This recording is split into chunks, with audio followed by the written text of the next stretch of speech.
Hi, welcome to another episode of Curry Doctor.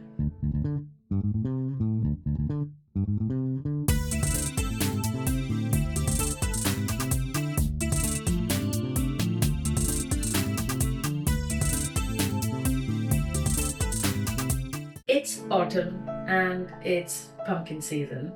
We are going to be carving a lot of pumpkins for Halloween and throwing a lot of the flesh away.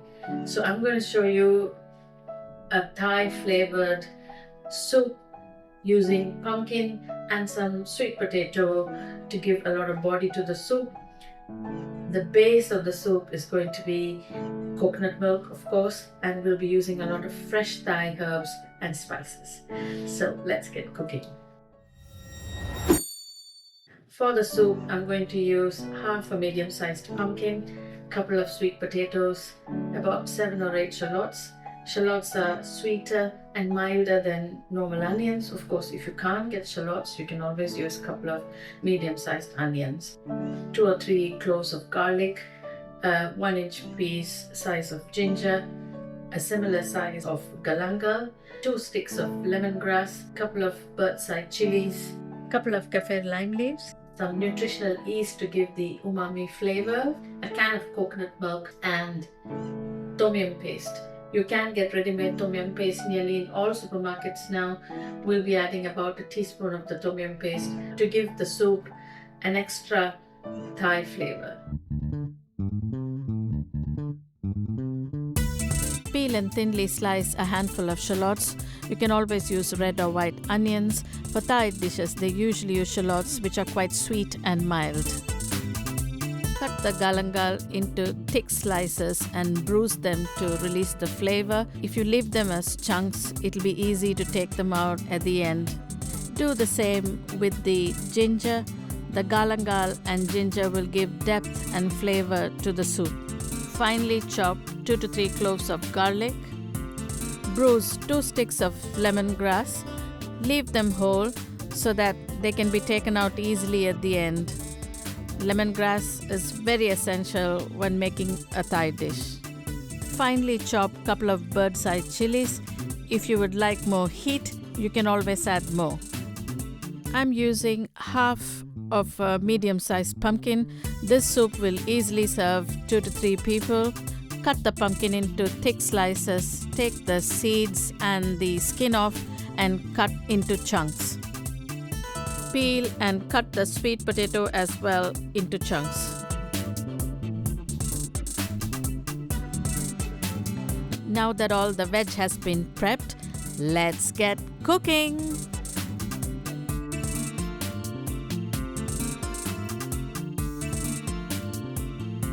Add about a tablespoon of oil to the pot.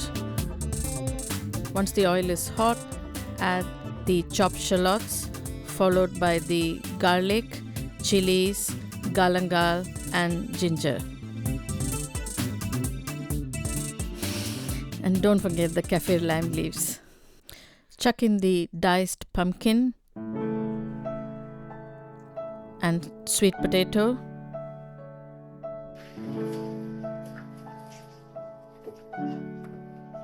It already smells so fragrant. Add some nutritional yeast. Now add 2 teaspoons of the tom yum paste. This has got all the Thai spices in a very concentrated form. You can get tom yum paste in any supermarket. Give everything a good stir.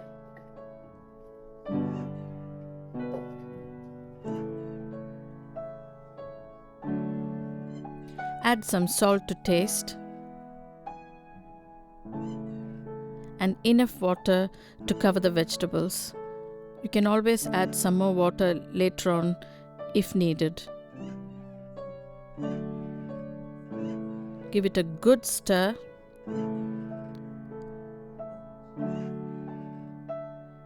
Now lid on and let it cook for about half an hour.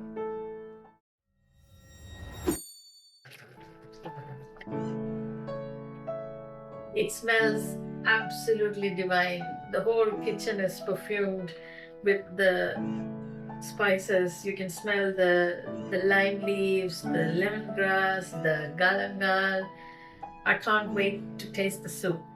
Now that the sweet potato and the pumpkin have cooked really well, it's time to mash up the vegetables.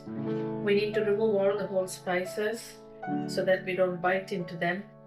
I prefer the soup to have some bits in it. I don't like it very well pureed. Of course, if you'd like the soup to be really smooth, you can either use a handheld blender and puree the soup, or you can pop it all into a blender and blend it into a really smooth puree.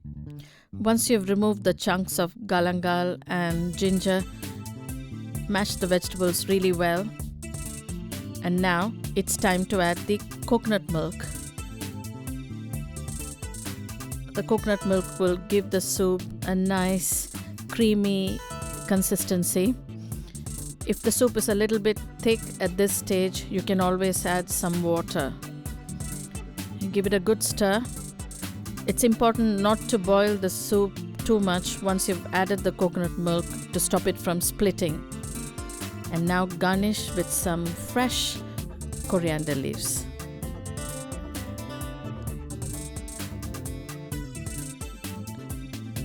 Give it a stir. I wish you could really smell the soup right now.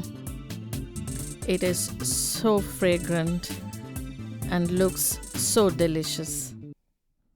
Now it's time to taste. It's absolutely creamy and so fragrant. The salt is perfect. You can of course check the salt at this stage and add some more if you need to.